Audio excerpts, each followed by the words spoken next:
Alas 4 ng hapon, dapat manunumpa ang mga senador bilang hukom sa impeachment trial ni Vice President Sara Duterte.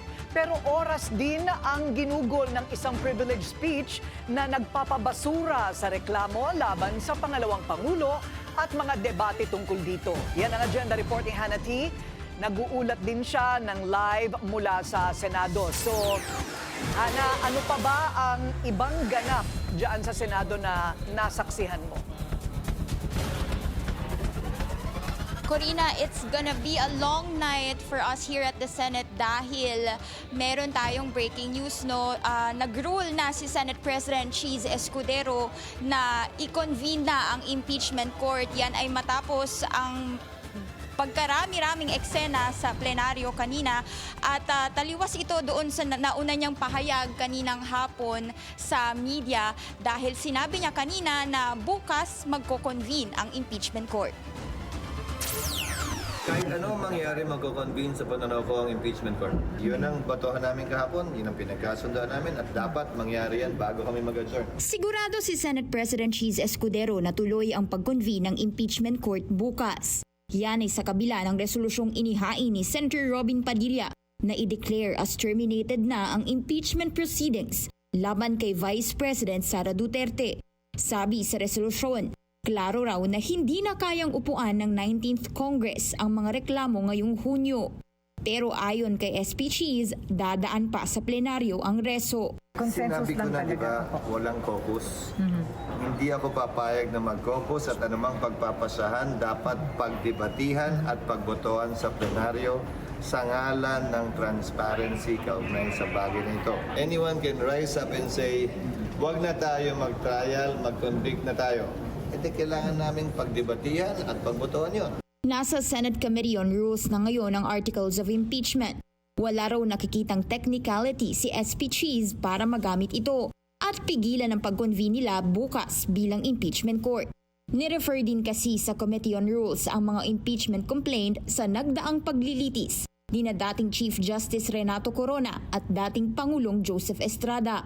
Pagkatapos mag-convene, maghahain na ng summons ang Senado kay VP Sara. Pero ang trial sa 20th Congress na raw mangyayari at wala ng jurisdiksyon doon ang 19th Congress. Ngayon pag nag-decide yung 20th Senate na ayaw namin, hindi na ito pwede.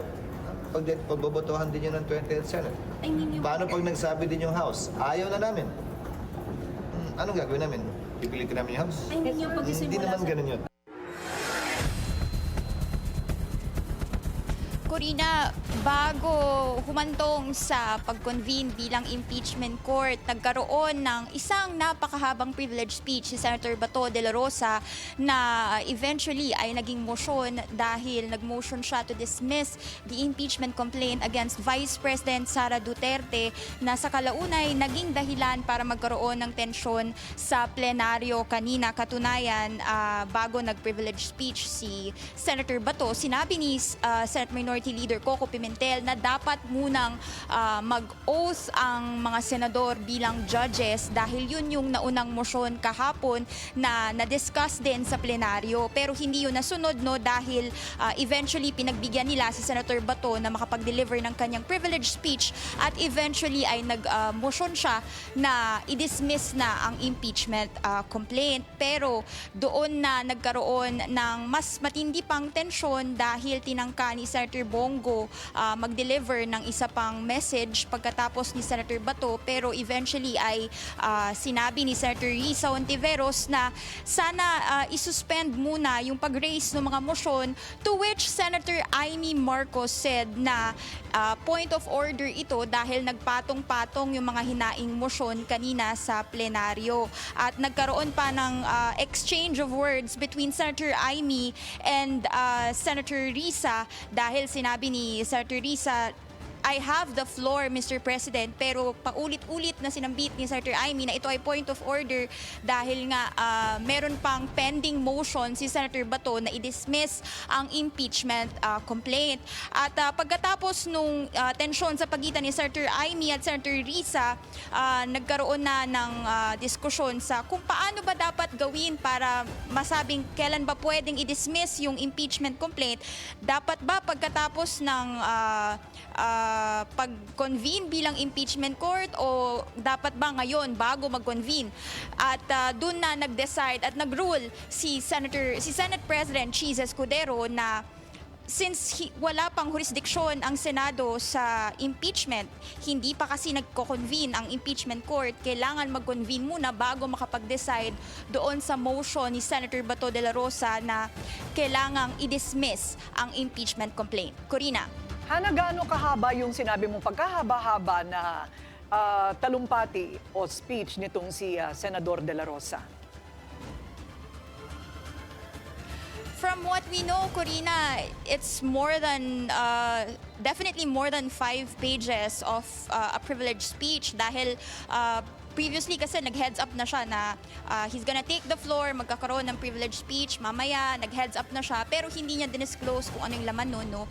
At syempre hindi rin natin in-expect na magkakaroon ng motion dahil meron ng pending motion doon sa dapat sana'y pag-oath bilang senator judges ngayong araw dahil yun yung nakatakda, Corina, at bukas pa dapat magko-convene bilang impeachment court. At ma-share ko lang, Corina, sabi ni Senate President Cheese Escudero kanina, kailangan ng mag-don ng robes o isuot na yung kanilang mga robe bilang simbolo na ito na yung constitutional mandate ng Senado.